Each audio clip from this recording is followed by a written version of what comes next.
नमस्कार दोस्तों, bright education में आप लोगों का स्वागत है। आज हम बात करेंगे सीएचएसएल नोटिफिकेशन की, जो कि 6 दिसंबर 2012 को आ चुकी है।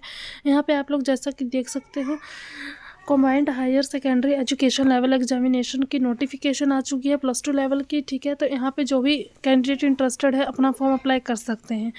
यहाँ पे हम फुल डिटेल में बात करेंगे कि क्या न्यू चेंजेस हुई है। ठीक है, क्या मतलब कि एज रहेगी इस वैकेंसी के लिए, क्या एजुकेशनल क्वालिफिकेशन रिक्वायर्ड है और कौन सी कैटेगरी को कितने एज रिलैक्सेशन है। ठीक है फ्रेंड्स, तो चलो स्टार्ट करते हैं।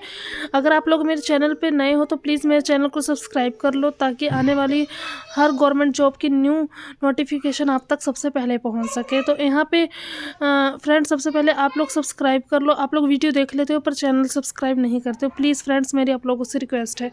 तो चलो शुरू करते हैं। यहाँ पे जैसे आप लोग देख सकते हो, dates for submission of online application है वो 6/12/2022 को आ चुकी थी। ठीक है, 4 जनवरी लास्ट डेट है।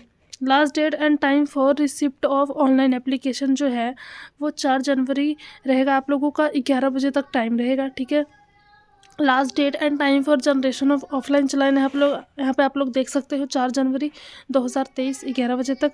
Last date and time for making online fee payment 5 January 2023 11 बजे तक। ठीक है, यहाँ पे आप लोग अगर कोई करेक्शन करना चाहते हो तो उसके लिए 9 जनवरी और 10 जनवरी 2023 लास्ट डेट है। ठीक है, last date for payment through challan during working hours to bank. ठीक है, 6 जनवरी 2023 लास्ट रहेगा।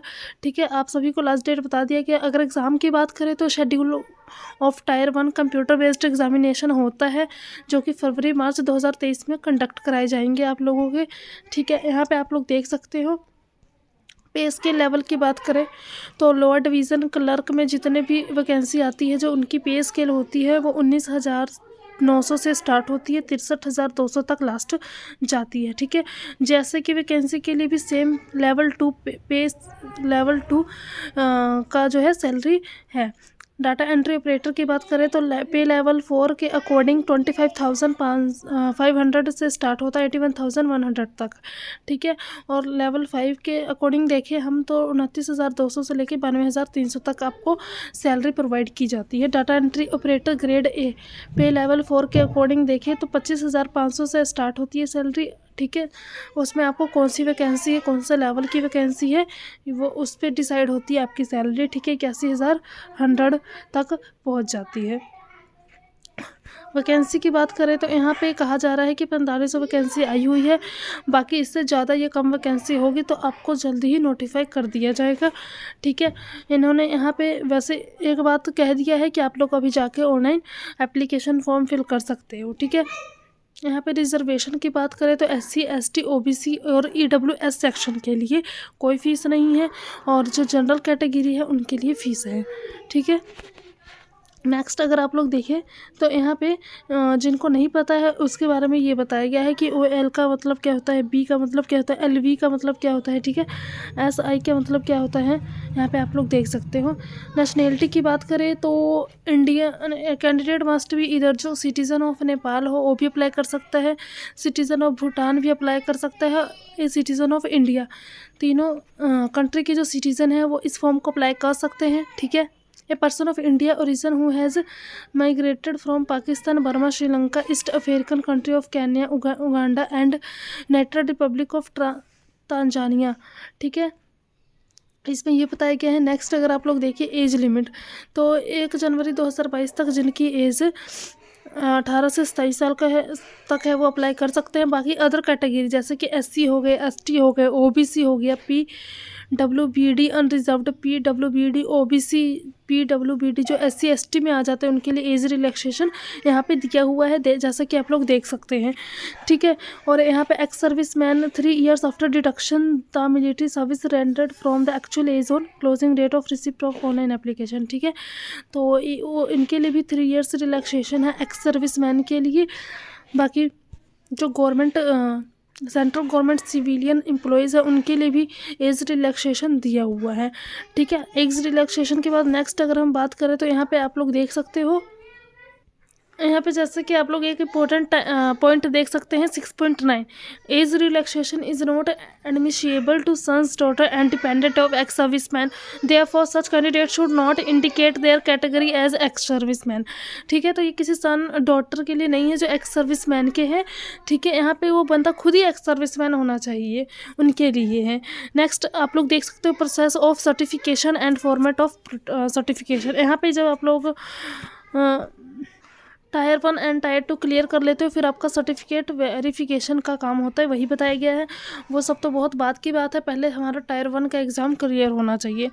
ठीक है, यहाँ पे आप लोग देख सकते हो नेक्स्ट की क्वालिफ़िकेशन क्या होना चाहिए। LDC JSA and DEO grade A के लिए 12th पास होना चाहिए आपके पास क्वालिफ़िकेशन। ठीक है, अगर आप लोगों का जो क्वालिफ़िकेशन है वो 4 जनवरी 2023 तक भी कंप्लीट हो जाता है। कोई स्टूडेंट जैसे कंपार्टमेंट का हो या फिर किसी चीज़ में उसका रिपेयर वगैरह आ गया हो, तो उनका इस तारीख तक कंप्लीट हो जाना चाहिए, वो भी अप्लाई कर सकते हैं। और जो बच्चे अभी +2 कर रहे हैं उनका अप्रैल 2023 में कंप्लीट होगा, वो भी अप्लाई कर सकते हैं फॉर्म फिल करके।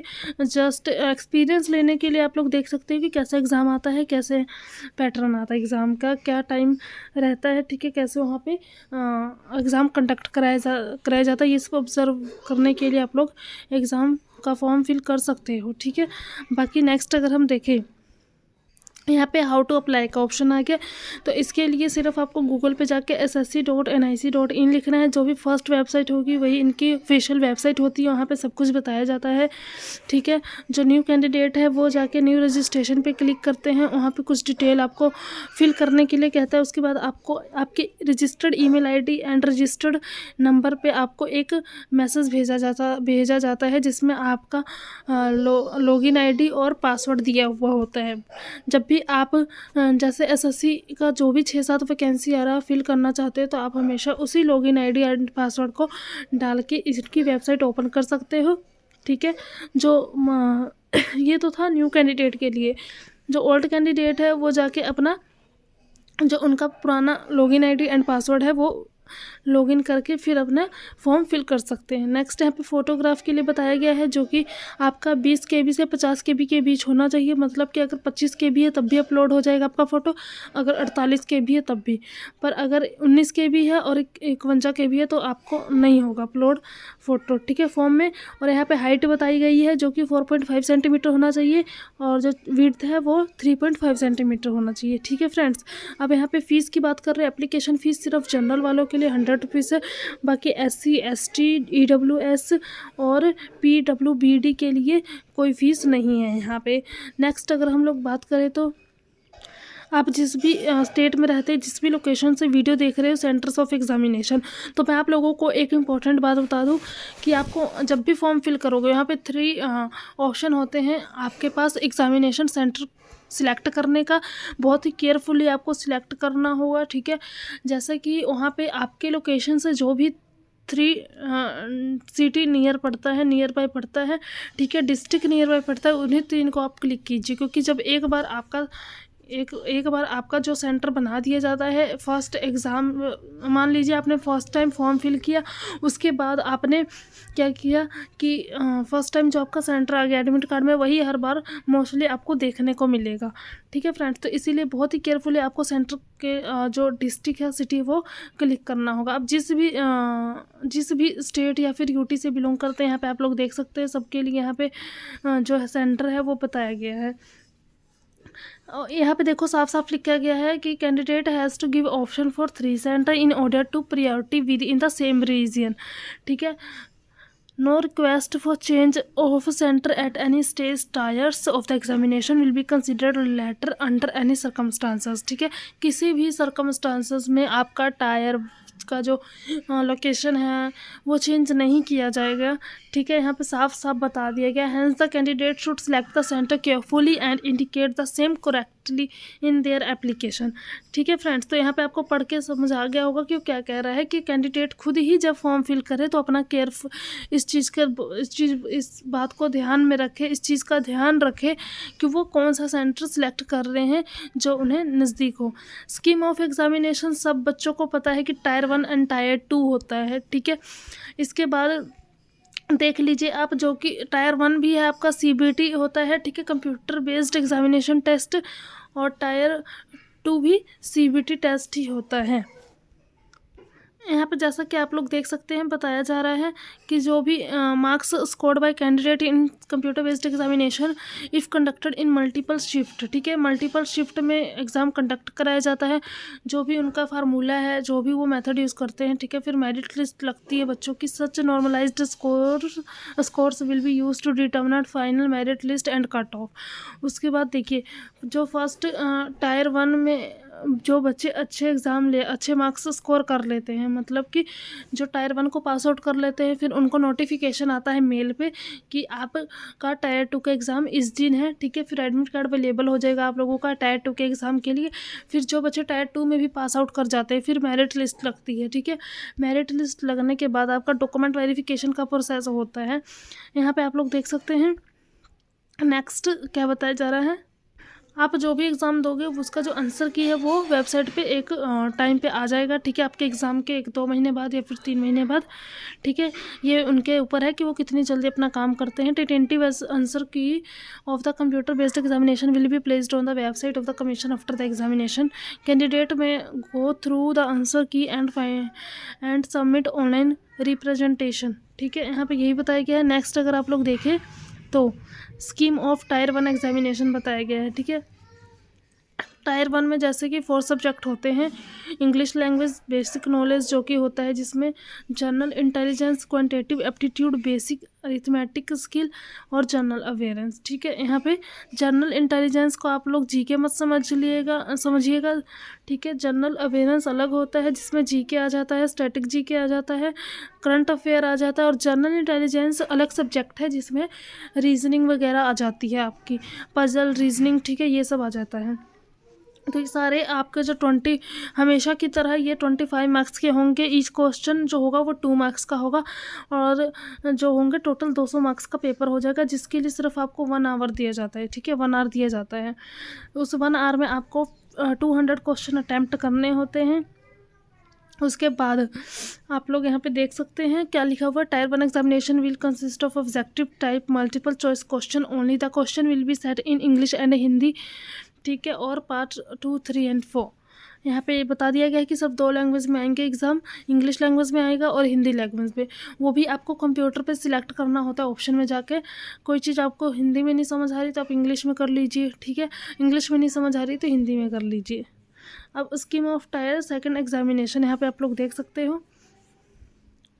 यहाँ पे जो मेन चीज़ जिसको पूरे यूट्यूब पे हाईलाइट कर रखा है लोगों ने, वो है कि टायर 2 में चेंजेस हुई है। जो टायर 2 एग्जामिनेशन आप लोग देख लीजिए, स्कीम ऑफ टायर 2 एग्जामिनेशन, ठीक है। टायर 2 में देखिए, पहले सेशन 1 में 2 आवर एंड 15 मिनट्स का एग्ज़ाम लिया जाएगा, ठीक है, सेशन 1 में, जिसमें आपका सेक्शन 1 में मॉड्यूल 1 और मॉड्यूल 2 आ जाता है, जिसमें आपका मैथमेटिकल एबिलिटी और रीजनिंग एंड जनरल इंटेलिजेंस, ठीक है, 2 सब्जेक्ट हो गए, मैथ और रीजनिंग, जो कि आपके 30-30 नंबर के होंगे, टोटल 60 नंबर हो गए, ठीक है।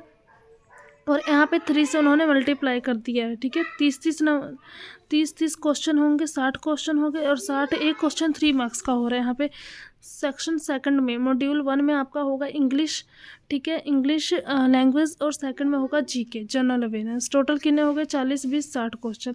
40 इंग्लिश जो होगी आपकी, इंग्लिश के 40 क्वेश्चन आएंगे, और जीके जनरल अवेयरनेस के आपके 20 क्वेश्चन आएंगे। यहाँ पे भी 60 हो जाता है, जो कि 180 नंबर, मतलब कि जीके का एक क्वेश्चन 3 मार्क्स का है, और इंग्लिश का भी एक क्वेश्चन 3 मार्क्स का होगा। मैथ रीजनिंग इंग्लिश जीके हो गया। आप देखिए सेक्शन 3 में मॉड्यूल 1 में कंप्यूटर नॉलेज होगा, ठीक है। 2 घंटे 15 मिनट में आप लोग देख सकते हैं कितने क्वेश्चन आपसे पूछे जा रहे हैं। 60 ऊपर हो गए क्वेश्चन, 60 नीचे, कितने हो गए? 120 क्वेश्चन हो गए, ठीक है। 120 के बाद 135 क्वेश्चन आपके टोटल आएंगे, जो कि आपको सिर्फ 2 आवर एंड 15 मिनट में फटाफट सॉल्व करना होगा, या फिर आंसर फाइंड करके टिक लगाना होगा राइट आंसर पे। कंप्यूटर नॉलेज के 15 क्वेश्चन आएंगे, एक क्वेश्चन 3 मार्क्स का होगा। इस तरह 45 नंबर हो जाते हैं यहाँ पे, ठीक है। अब सेशन सेकंड है, ठीक है, सेशन 2 में आपसे सेक्शन 3 आ जाता है। मॉड्यूल 2 में आपका स्किल टेस्ट होगा, टाइपिंग टेस्ट मॉड्यूल होगा, ठीक है। कंप्यूटर पे बिठा दिया जाएगा, आपको टाइपिंग टेस्ट लिया जाएगा आपका, ठीक है। Typing test LDC and JSA वालों के लिए है सिर्फ। स्किल टेस्ट DEO की पोस्ट के लिए जो अप्लाई करेंगे उनके लिए है, ठीक है। यहाँ पे भी part A and B 15 minutes दिए जाएंगे नॉर्मल कैंडिडेट को, ठीक है, और 10 मिनट्स उनको दिए जाएंगे नॉर्मल कैंडिडेट्स को, यहाँ पे जो LDC और JSA की पोस्ट के लिए अप्लाई कर रहे हैं। इतना आपको समझ आ गया कि टायर 2 में क्या पूछा जाएगा आपसे, और क्या कौन कौन सा एग्ज़ाम कौन कौन से सेशन में होगा, और एक सेशन में कितने मॉड्यूल होंगे।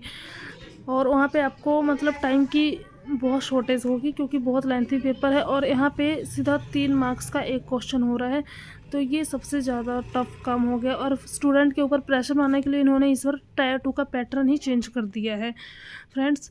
नेक्स्ट अगर आप लोग देखें तो यहाँ पे कहा जा रहा है, ये देखिए, tier 2 will include following 3 section having 2 modules, ठीक है। सेशन 1 में देखो मॉड्यूल 1 सेकंड हो गया, और सेक्शन 2 में देखो मॉड्यूल 1 सेकंड हो गया। सेक्शन 3 में मॉड्यूल 1 में कंप्यूटर टेस्ट, और मॉड्यूल 2 में स्किल टेस्ट टाइपिंग टेस्ट आ जाता है यहाँ पे। नेक्स्ट अगर हम देखें, यहाँ पे कह रहा है कि ये चीज़ें ज़रूरी होनी चाहिए टायर 2 के एग्ज़ाम को क्वालिफाई करने के लिए। यहाँ पे बताया जा रहा है जो आपका एग्ज़ाम है वो हिंदी और इंग्लिश लैंग्वेज में आएगा, ठीक है। और it will consist of objective type multiple choice question except for module 2 of section 3, ठीक है। यहाँ पे और कहा जा रहा है कि computer knowledge test is mandatory but qualifying in nature, ठीक है। ये मैंडेटरी है और इसे क्वालिफाइंग करना ही होगा आप लोगों को। नेक्स्ट यही सब बताया गया है जो ऊपर आपको उसमें बताया गया है, ठीक है। नेक्स्ट ये तो टायर 2 तो बहुत दूर की बात है। यहाँ पे तो सबसे पहले जो बच्चे होते हैं ना, उनको टायर 1 ही नहीं क्लियर होता है। सबसे पहली बात तो ये है, क्योंकि जो टायर 1 का एग्ज़ाम होता है, अगर उसमें 500 बच्चे पेपर दे रहे हैं तो सिर्फ 100 बच्चे ही सिलेक्ट होते हैं टायर 1 में, ठीक है। और फिर जब टायर 2 में 100 बच्चे पेपर देने जाते हैं तो उसमें सिर्फ 60 या फिर 55 बच्चे ही सिलेक्ट होते हैं। और फिर टायर 2 को बाद देने के बाद फिर जब बाकी सारे टेस्ट होते हैं तो उस 55 में से समझ लो 25 वैकेंसी है तो फिर 25 बच्चे ही सिलेक्ट होते हैं। तो ऐसा चल रहा है साइकिल शुरू से ही।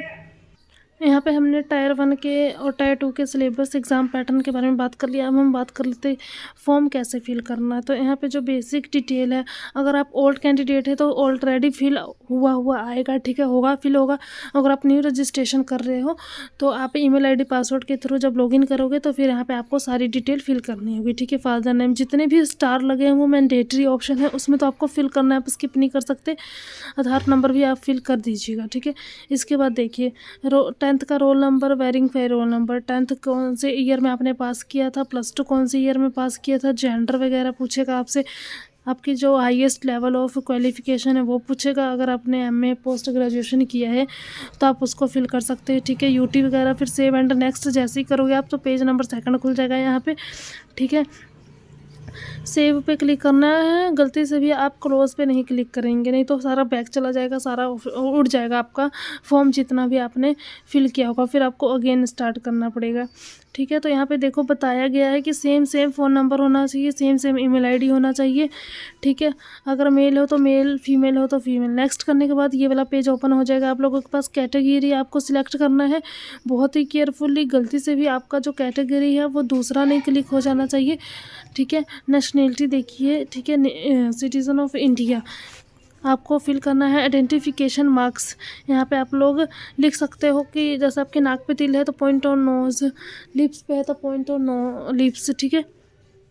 यहाँ पे ये सब फिल करने के बाद आपको देखिए UT वगैरह पूछेगा, डिस्ट्रिक्ट पूछेगा, फिर परमानेंट एड्रेस पूछेगा। फिर नेक्स्ट करने के बाद यहाँ पे एग्री करके आपको फाइनल सबमिट कर देना है।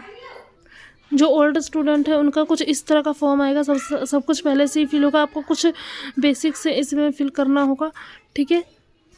इसके बाद आपको ये सब फिल करने के बाद यहाँ पे फ़ोटो और साइन अपलोड करना होगा, ठीक है। और फिर कैप्चा फिल करके आपको प्रीव्यू करना है, फिर वो कर देना है। यहाँ पे बताया गया कि जो फ़ोटो है वो परफेक्ट इस तरीके का होना चाहिए, ऐसा नहीं होना चाहिए ना ऐसा होना चाहिए, ठीक है। यहाँ पे बताया गया है अपने कोई स्पेक्स चैन वगैरह वेयर ना किया हो फ़ोटो में, गॉगल्स वगैरह, ठीक है। नेक्स्ट यहाँ पे यही सब बताया गया है। और आप लोग अगर चाहते हो कि फॉर्म कैसे फिल करें, किसी और भी टॉपिक पे अगर आप लोग वीडियो चाहते हैं तो आप लोग मुझे कमेंट बॉक्स में बता सकते हो।